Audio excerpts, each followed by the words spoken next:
পৃথিবীর সবচেয়ে জনপ্রিয় sports tournament FIFA world cup মাত্র ৬ থেকে ৭টা ম্যাচের একটা টুর্নামেন্ট। আর এই টুর্নামেন্টে যদি আপনাকে ভালো করতে হয় ২৬ জনের ২৬ জন প্লেয়ারকেই ভালো খেলতে হবে এরকম কোনো গ্যারান্টি নেই। বরং আমরা দেখতে পাই ৪ থেকে ৫ জন প্লেয়ারই একটা দলের বিশ্বকাপ জয়ের জন্য মূল কাণ্ডারি হিসেবে দায়িত্ব পালন করেন। তাহলে আগামী ২৬ বিশ্বকাপে যদি ব্রাজিলকে বিশ্বকাপ জিততে হয় কোন ৫ জন প্লেয়ারের উপর তাদেরকে নজর রাখতে হতে পারে, কোন ৫ জন প্লেয়ারের পারফরমেন্সই ব্রাজিলের ভাগ্য নির্ধারণ করতে পারে, চলুন জানা যাক আজকের ভিডিওতে। যারা আমাদের চ্যানেলে নতুন আছেন অবশ্যই সাবস্ক্রাইব করে দিন, ফেসবুক পেজে নতুন হলে অবশ্যই ফলো করতে ভুলবেন না। চলুন শুরু করা যাক। দেখুন, বিশ্বকাপ ফুটবল কিন্তু অনেক শর্ট একটা টুর্নামেন্ট। আমরা যতগুলো বড় বড় টুর্নামেন্ট দেখি বিশ্বের, সেগুলোর মধ্যে ফিফা ওয়ার্ল্ড কাপ কিন্তু অনেকটা শর্ট একটা টুর্নামেন্ট এবং এই টুর্নামেন্টে ২৬ জন প্লেয়ার ব্যবহার করার সুযোগও তেমনটা থাকে না। তাহলে এই ক্ষেত্রে সবচেয়ে গুরুত্বপূর্ণ জিনিসটা কি? এই ক্ষেত্রে সবচেয়ে গুরুত্বপূর্ণ জিনিস হচ্ছে ৪ থেকে ৫ জন প্লেয়ার যারা আপনার আউটস্ট্যান্ডিং প্লেয়ার হবে এবং সেই আউটস্ট্যান্ডিং প্লেয়ার তাদের ইন্ডিভিজুয়াল পারফরমেন্সের মাধ্যমে দলকে শিরোপা এনে দেবে। এই বিশ্বকাপে ব্রাজিলের যে ৫ জন প্লেয়ারের দিকে সবচেয়ে বেশি নজর দিতে হবে বা যে ৫ জন প্লেয়ার ব্রাজিলের সবচেয়ে বড় স্টার হতে পারেন তাদের নামে আজকে আমরা আলোচনা করব। Number 5, Eder Militao. ব্রাজিলের অ্যাটাক হোক কিংবা মিডফিল্ড, তার চেয়েও সবচেয়ে ইম্পর্টেন্ট পজিশন হতে চলেছে ব্রাজিলের ডিফেন্স। ব্রাজিল যদি সবচেয়ে কম গোল হজম করে কিংবা সবচেয়ে কম গোল হজম করা দলগুলোর মধ্যে একটা থাকে তাহলে ব্রাজিলের বিশ্বকাপ জয়ের সম্ভাবনা অনেক বেশি বেড়ে যায়। এডার মিলিটাও সেন্টার ব্যাক হিসেবে খেলুন কিংবা রাইট ব্যাক হিসেবে খেলুন, তার পারফরমেন্সের উপরেই অনেক কিছু নির্ভর করবে। ব্রাজিলের যে ডিফেন্স আছে সেই ডিফেন্সের সবচেয়ে কোয়ালিটি প্লেয়ার কিন্তু এই এডার মিলিটাও। এর উপর আসে চ্যাম্পিয়ন্স লিগের টপ লেভেলে পারফর্ম করার অনেকগুলো এক্সপিরিয়েন্স। ব্রাজিলের এই ডিফেন্সকে অলিখিতভাবে নেতৃত্ব দেবেন তিনি, এ নিয়ে কোনো সন্দেহ নেই। বর্তমানে একটা ইনজুরির মধ্যে আছেন, তবে সেই ইনজুরি থেকে ফিরে আবার জাতীয় দলে তিনি কিন্তু একজন টপ প্লেয়ার হয়ে উঠবেন এরকমটাই আমরা আশা করছি। দেখুন, এডার মিলিটাও এক্সট্রাঅর্ডিনারি একজন প্লেয়ার। আপনি যদি বিশ্বের সেরা কয়েকজন ডিফেন্ডারের তালিকা করতে চান সেখানে এডার মিলিটাওকে স্থান দিতেই হবে। রিয়াল মাদ্রিদের হয়ে লাস্ট কয়েকটা সিজন তার জন্য ইনজুরি প্রণ গিয়েছে। এসিএল এর মতো লম্বা ইনজুরিতে তিনি অনেকদিন মাঠের বাইরে ছিলেন, কিন্তু তার পারফরমেন্সে সামান্যতম ভাটাও পড়েনি। এডার মিলিটাও রিয়াল মাদ্রিদের জার্সিতে ফেরার পর থেকে রিয়াল মাদ্রিদের সবচেয়ে সেরা ডিফেন্ডারদের একজন ছিলেন। এরকম একজন প্লেয়ারের উপর আস্থা রাখা অত্যন্ত স্বাভাবিক একটা ব্যাপার।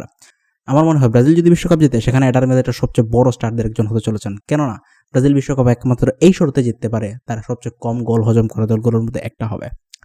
Number 4, Vinicius junior.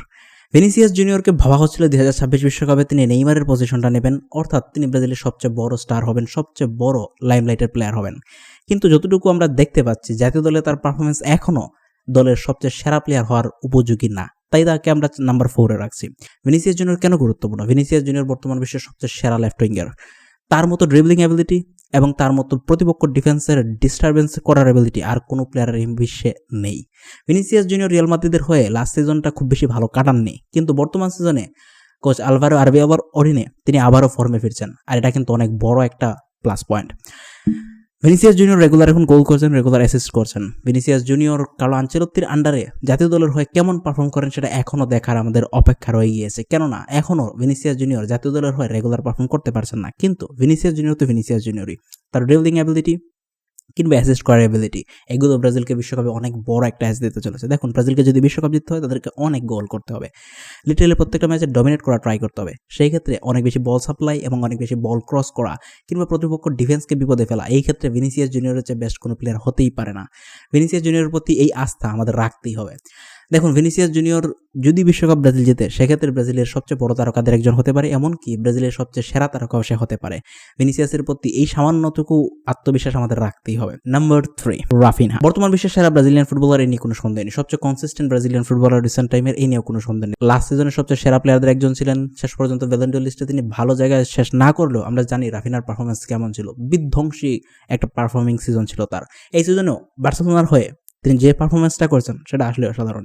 যতগুলো ম্যাচ তিনি মিস করেছেন সেখানে বার্সেলোনা বুঝতে পেরেছে রাফিনার গুরুত্ব কতটুকু। রাফিনা যে ম্যাচগুলোতে ভালো পারফর্ম করেননি সেই ম্যাচগুলোতে বার্সেলোনা ভালো খেলেনি, আর রাফিনা যে ম্যাচগুলোতে বার্সেলোনার হয়ে খেলেনি সেই ম্যাচগুলোতে বার্সেলোনা খুব বাজেভাবে হিউমিলিয়েট হয়েছে। কিন্তু রাফিনা বার্সেলোনার হয়ে যে ম্যাচগুলোতে খেলেছেন সেখানে বার্সেলোনার পারফরমেন্সে আকাশ পাতাল পার্থক্য দেখা গিয়েছে। ব্রাজিলের এই প্লেয়ারটিকে কার্লো আনচেলত্তি মিডফিল্ডে ইউজ করুন কিংবা রাইট উইংয়ে ইউজ করুন, তার গুরুত্ব কিন্তু অনেক অনেক বেশি থাকবে। রাফিনা, আমি আশা করি এই বিশ্বকাপে তার প্রথম গোলটাও পেয়ে যাবে। লাস্ট বিশ্বকাপে সে কিন্তু গোল পায়নি, এবং আমি আশা করি ব্রাজিলের নেতৃত্ব দেওয়ার মতো একজন প্লেয়ার হিসেবে সে নিজেকে প্রমাণ করতে পারবে। Number 2, Enrique. এবার আমরা চলে এসেছি সবচেয়ে এক্সাইটিং পার্টে, নাম্বার 1 এবং নাম্বার 2। এখানে এনরিককে রাখার একমাত্র কারণ ব্রাজিলের যে এক্স ফ্যাক্টরটা প্রয়োজন ছিল লাস্ট কয়েকটা ওয়ার্ল্ড কাপে, একজন প্রপার নাম্বার 9 সেটা এনরিক হতে পারে। এনরিকের মধ্যে অসামান্য ট্যালেন্ট রয়েছে। ব্রাজিল এই ধরনের ট্যালেন্ট লাস্ট কবে পেয়েছে এই নিয়ে যথেষ্ট সন্দেহ রয়েছে। তার মধ্যে গোল স্কোরিং যে ক্ষুধাটা রয়েছে সেটা অসাধারণ। স্পেশালি রিয়াল মাদ্রিদ ছেড়ে লিওতে জয়েন করার পর থেকে তার পারফরমেন্স আমরা সবাই দেখেছি, তার গোলগুলো আমরা সবাই দেখেছি কতটা কনসিস্টেন্ট গোল চেক করে যাচ্ছে।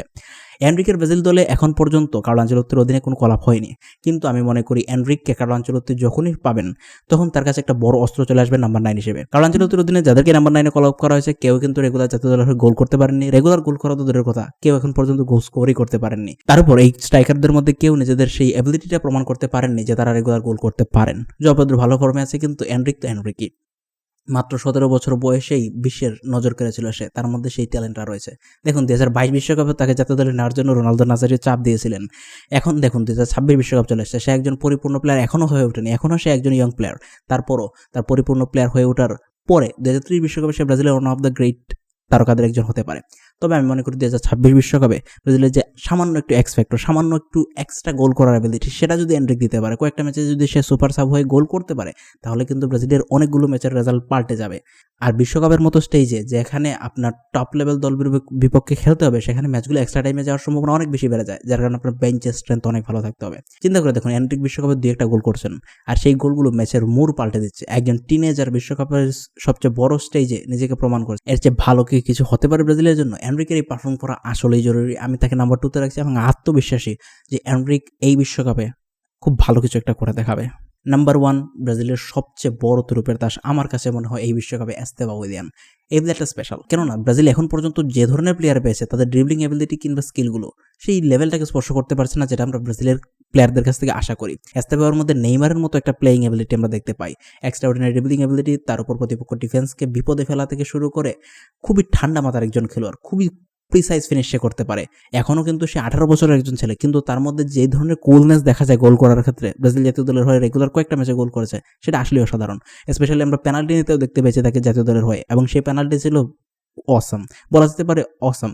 সেটা রদ্রিগো বা ভিনিসিয়াস থেকে অনেক বেশি কামলি সে পেনাল্টিগুলো নিতে পেরেছে। এস্তেভার মধ্যে সেই কনফিডেন্স রয়েছে, চেলসির হয়ে রেগুলার ম্যাচ টাইমও পাচ্ছে, চ্যাম্পিয়ন্স লিগের মতো বড় স্টেজে সে নিজেকে পারফর্ম করে দেখাচ্ছে। প্রত্যেকটা বিশ্বকাপে ব্রাজিলের কোনো না কোনো তারকা নিজেকে অনন্য উচ্চতায় নিয়ে যান। 2014 বিশ্বকাপে নেইমার সেই পজিশনটা নিয়েছিলেন, 2018 বিশ্বকাপে কুতিনহো নিজের সেই পজিশনটা তৈরি করতে পেরেছিলেন, 2022 বিশ্বকাপে রাফিনা, ভিনিসিয়াস, রিচার্লিসন অনেকেই কিন্তু স্টার হয়ে গিয়েছিলেন। তবে এই বিশ্বকাপে ব্রাজিলের সবচেয়ে বড় স্টার হওয়ার সম্ভাবনা রয়েছে এই এস্তেভা উইলিয়ানের। এস্তেভা উইলিয়ানকে নিয়ে আমি সেপারেট একটা ভিডিও বানিয়েছি 2022 বিশ্বকাপে তার কতটুকু আমরা এফেক্ট দেখতে পেতে পারি।